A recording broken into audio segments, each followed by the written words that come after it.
In 1980, I was a rough and ready kind of a guy. I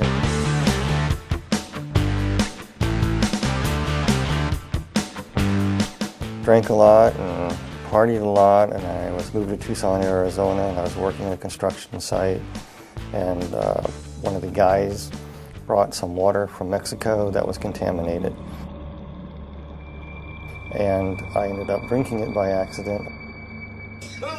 Got real sick, contracted cholera, and within about 72 hours I was flat on my back and basically dehydrated.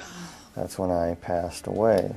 I noticed that when I passed on, that of course I wear glasses and I'm very nearsighted. I noticed that, the first thing I noticed is that I wasn't wearing my glasses and I could see clearly across the room.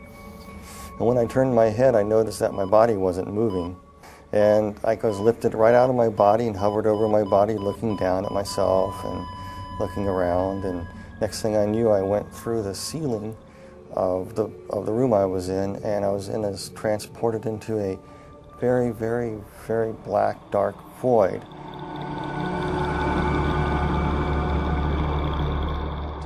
I could hear like somebody speaking to me, like telepathy.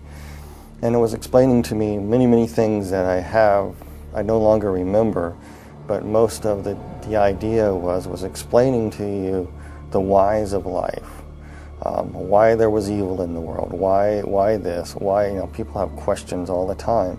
These were being answered to you as you were being transported to this light. And time you got to where the light was, you knew what happened, you know what's going on. You know what happened, you died, you're going to be judged, and everything as you're traveling, it's made so clear to you that what's happening is perfectly just and right. Oh yeah, I was going through the darkness and I was approaching the light there, and I noticed that on this rock, it was a big huge boulder right out in the middle of this darkness, and there was a person sitting on a throne. And the individual that was sitting on it was emanating light, very, very powerful, bright light. And there was a love and compassion too, but also a firmness and fairness emanating from this person. And I'm going, who is this? And the basic question that was coming to me through this thought was, look what you have done with God's gift. That was actually Jesus was speaking this to me. He said, if I let you into heaven with what you know now, that I'm just, right, perfect, you would misuse that and keep sin alive in heaven. You can't come in. He told me it was granted to me to see a land unknown that's best forgotten but will not be left unseen. That was it. And then he took out all these keys out of his robe, just pulled them out. And as he pulled them out, you could see the scar where the nails were kind of like in the wrist area, and they kind of pulled the bones apart. It's kind of traumatic looking. And he had these keys, and the keys were odd shapes and design. And he walked over to a place, and he stuck this key into this, looked like a gate. And a door opened. Then the veil came over, and it was dark again. I couldn't see it. All I could see was the Lord. And I was being moved toward this door, and I went through that door into a void. A tornado vortex. It was just going round and round. It was a tunnel, spinning horrendously around, just roaring and roaring and spinning and spinning and spinning.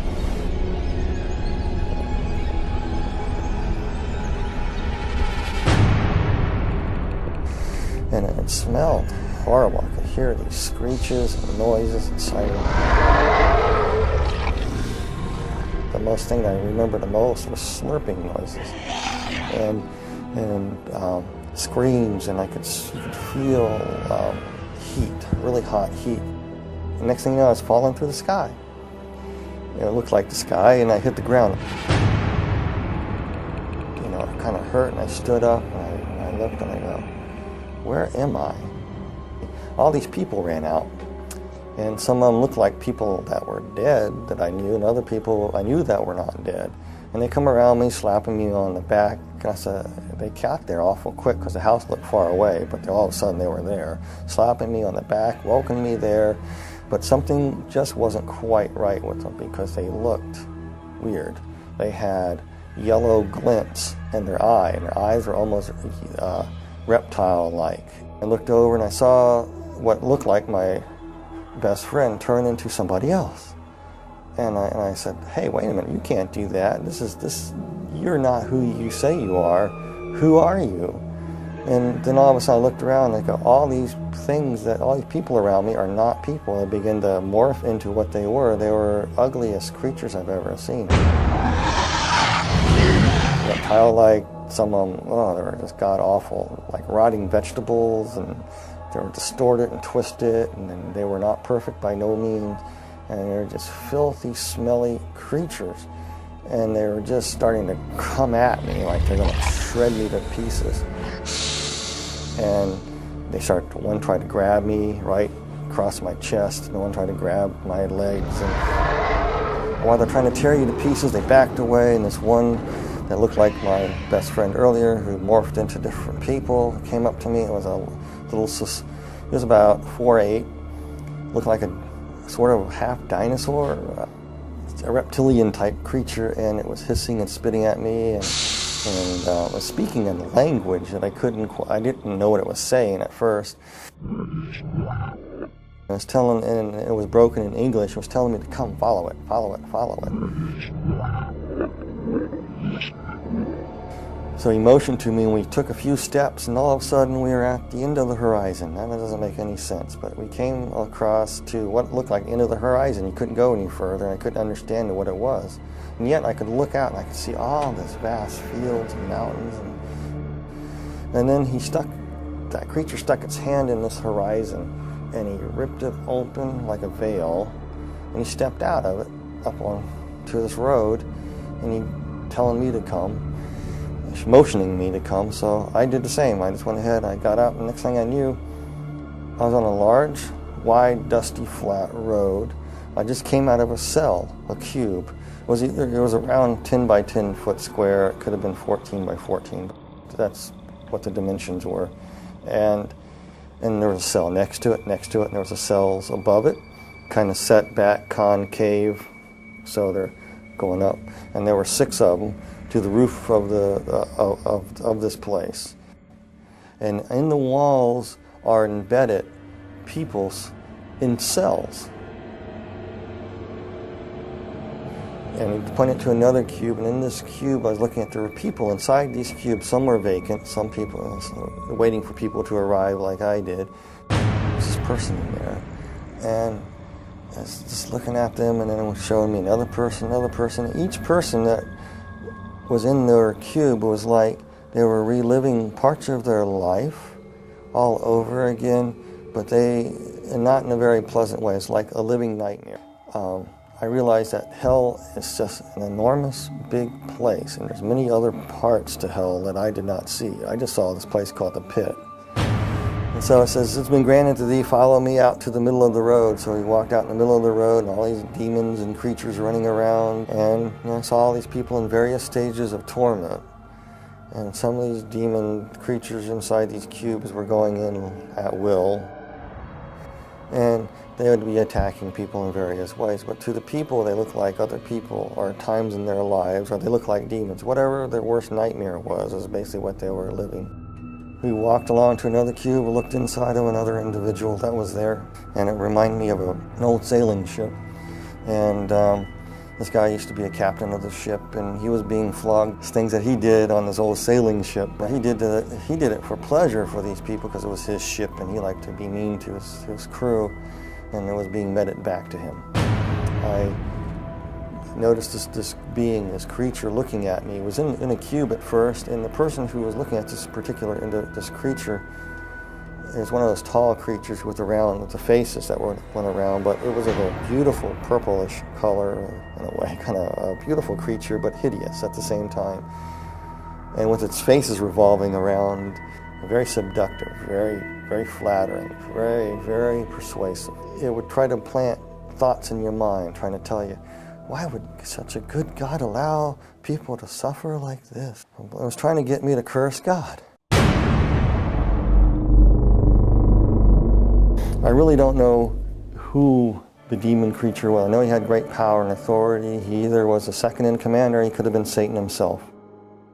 This one vortex was spinning and a lady that had just died in a car wreck came through and she was deposited right there. And I saw her as she arrived, and inside her cube, she saw it as the illusion of her grandmother's farm, that her grandparents' farm that she loved so well as when she was growing up. And her grandmother recently passed away too, so she got in this cube, and immediately she thought she was in heaven because there was her grandmother waiting there welcoming her. The grandmother that was actually a demon that gave the illusion of being the grandmother said, "Dear Pudding, you made it to heaven. I'm so glad you're here." And she really thought that she was in paradise. But there was a darker side to her. She would make her children be what she wanted. Her children wanted something else. She wanted them to be this.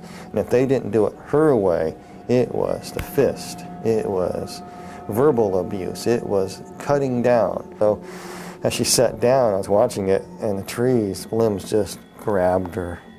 And then she realized she was not in paradise. And as we passed some cubes, there were people inside, and they were trapped in flames. And it was like their skin was still intact, but they were burning. And there was this individual, and he was playing pool. And this guy was a child serial killer, but he lived in the 1940s. But he was in this pool hall playing this pool before the punishments would commence again. He thought he had a break. And then these people in there would torment him and come and run and just grab him and tear him up. And out of the sky I could see this big demon coming down. It reminds me of a snake. He just gobbled him and swallowed him. Then all these other little demons came up and said, "That's no fair. We didn't have our chance with him yet." Regurgitated him back up. He was whole. I know this sounds really bizarre, but that's what happened. Then all the other little demons, little teeny things, about 3 foot tall, just jumped on him. And he was powerless. And they were beating and clawing him. And there was no rest for this guy whatsoever after that. It was constant torment. Everything that he ever done was being justly put back to him. I came to a cube, and I was looking at this, and this was a woman. She was dressed in fine garb. She was a temple prostitute, basically what it was. And she was somebody who died in Corinth around 69 AD. For a price, she would have a newborn son. For some reason, their religion was some strange thing. When you have a newborn son, you can offer it into a statue, and there's flames underneath the statue. You put the baby on the statue, and basically the baby would be cooked. And here she is in this temple. There was no let up to her torment. It was almost like all the little babies that she burned that were hers and other people's were tormenting her, mocking her, pouncing on her, just crawling and tearing her up. And she just screamed, and I had to turn away and walk.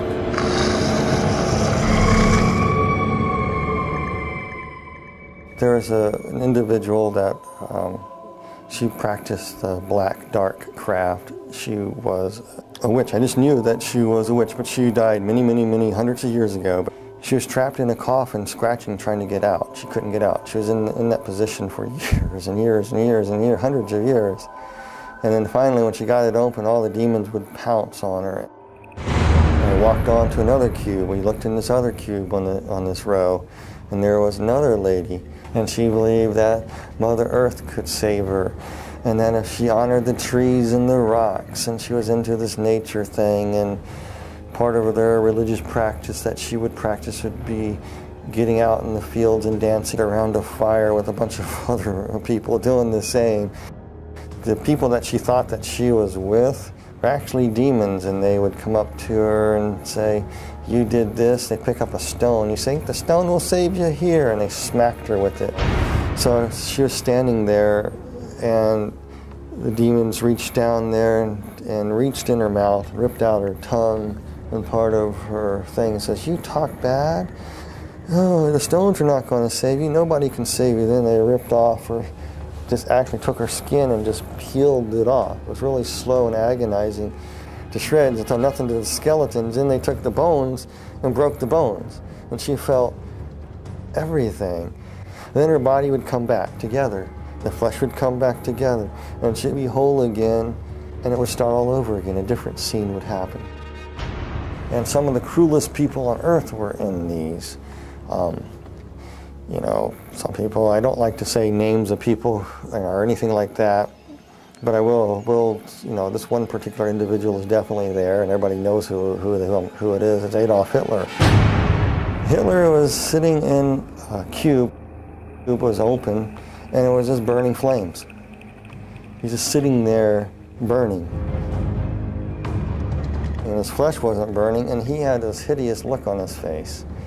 And as he was burning, the flesh would be rotting, and he was feeling every bit of it. It was almost like every oven of the gas, of the concentration camps, all the tortures that went on there were being meted back to him in one intense flaming bit of stoked up white hot heat that would rot his flesh away at the same time, make him ashes, come back. He was just being tormented like that. He was just, I remember having this weird look on his eyes. It was just angry, vicious anger. And we were walking in another segment of hell near the back recesses of the wall, another segment of the deep dark pit. And we're coming to this one pit there was one place, and the cube was open, and inside there, this demon was trying to get me to go inside this cube in what looked like a dentist chair. I'm not afraid of dentists at all, but this thing looked like a dentist chair to me, with all these hideous creatures in there trying to say, this is where you are going. And they want you in this cube here. And they were trying to get me in there. And I didn't want to go. And this part is very hard for me. Because you got to understand, you are so scared. This whole time you're there, you're just saying, Jesus Christ, Jesus Christ, Jesus Christ. By that time, I was probably saying Jesus Christ so fast, Jesus Christ so fast, that it was a blur. That's all I can say. They wanted me in this cube, and I was scared. I didn't want to go in this thing. And like I said, throughout the whole time, you felt a connection with somebody from above, the Lord. And then all of a sudden, you could feel something coming for you. I was so petrified, I couldn't distinguish what it was. You could feel the footsteps walking behind you, and the ground thundering. And as it closer, whatever it was walking behind me. And I was too scared to turn away to see who it was, because I didn't want these things to rush me and grab me. And all of a sudden, they started coming toward me.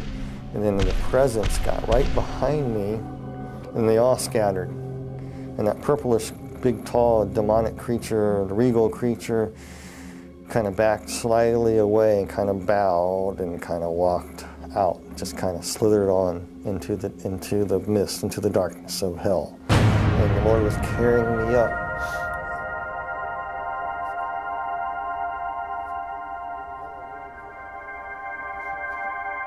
And I knew who it was. It was Jesus. He picked me up.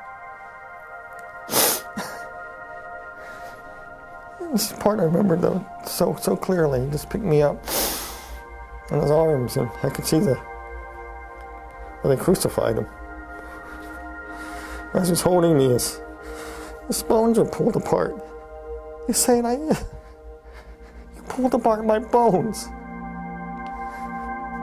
And he carried me. And kind of floated through the air and went through the center of the bottomless pit. I went straight up. I remember bits and pieces of being taken to a hospital and waking up in a hospital room. And nurses poking me. And when I woke up out of this thing trying to breathe, I grabbed the doctor and said, I'm not in a cube, am I? I better not be in a cube. And the doctor says, no, you're in a hospital. And from it, I was no longer an atheist. There was a God, there is a heaven, and there is a hell.